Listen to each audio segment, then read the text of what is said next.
I recently switched from Apple to YouTube Music, but I didn't want to lose any of the songs I had saved. Apple claims to offer a service that in theory should move all my music over to YouTube, but it doesn't work. I tried it twice, and you know what they say? Fool me once, shame on you. Fool me twice, shame on you still. But I won't be fooled the third time, Apple, because now it's personal. Years of curating playlists gone. I had good music in there, man. Apple said the transition would be quick and easy. Apple lied. The simplest way to get my music back would be to go back to using Apple Music, but I cancelled my subscription. Look at them dangling that promotion in front of me. I refuse to spend a single cent on that service. Hence, I need another way to get my music back. So, I'm making one.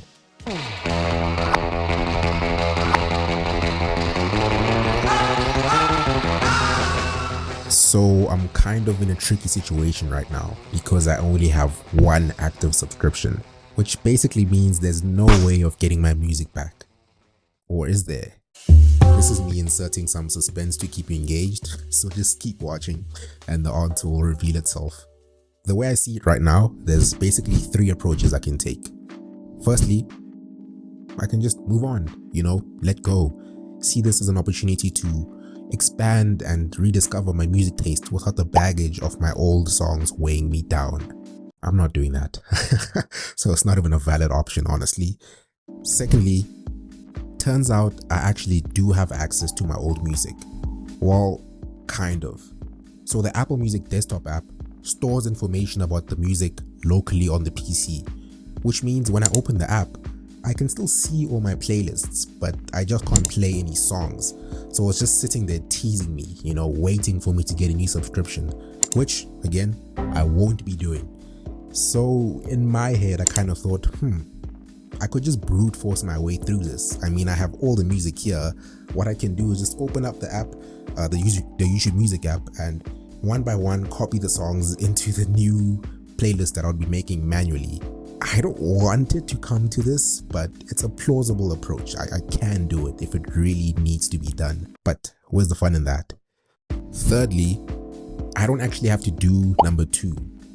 That sounds a bit weird, but since this music is displayed on the Apple Music desktop app, Apple is nice enough to actually export all this information for me into a file, something like a CSV, XML, TXT, whatever. And from there, I then have the names of the songs in a file. All I have to do now is extract those names and upload them to a new playlist in my YouTube Music account. And this can easily be done using APIs. So I don't actually have to do anything manually, which makes life a lot easier. So that's what I'm doing.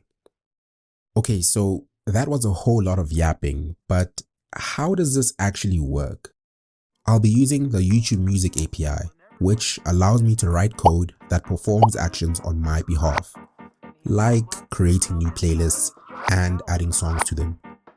I'm going to export each of my playlists into a folder so that I have one file per playlist.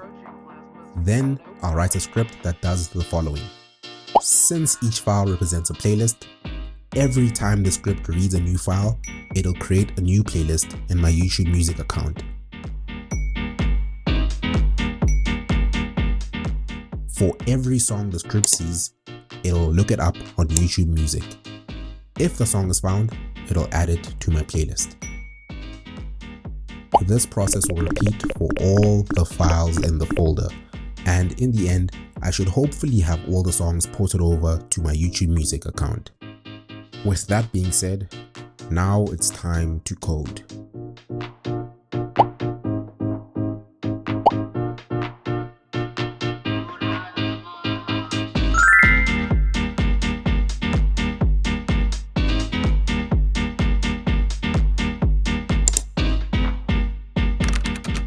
So I spent a bit of time just going through the documentation, making sure that I actually understand what's going on.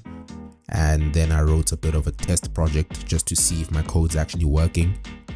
All this does is create a test playlist in my account and add one song to it.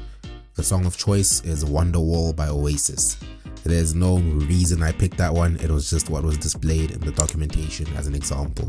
So now when I hit refresh, the test playlist should show up. Okay, now that I know it works, I'm off to write the full code. So I did some mining off camera.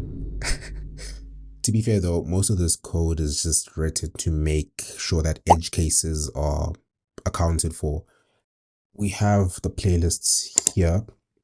I have YouTube Music open here, and as you can see, I don't have that many playlists, maybe like 5 or 6. That's a test that I made earlier. And now once this runs and I refresh, we should see a lot more playlists appearing in that section. Okay, moment of truth. Looks like it's working. This is good. So this might actually take a while. I'll just let this run and come back once it's done.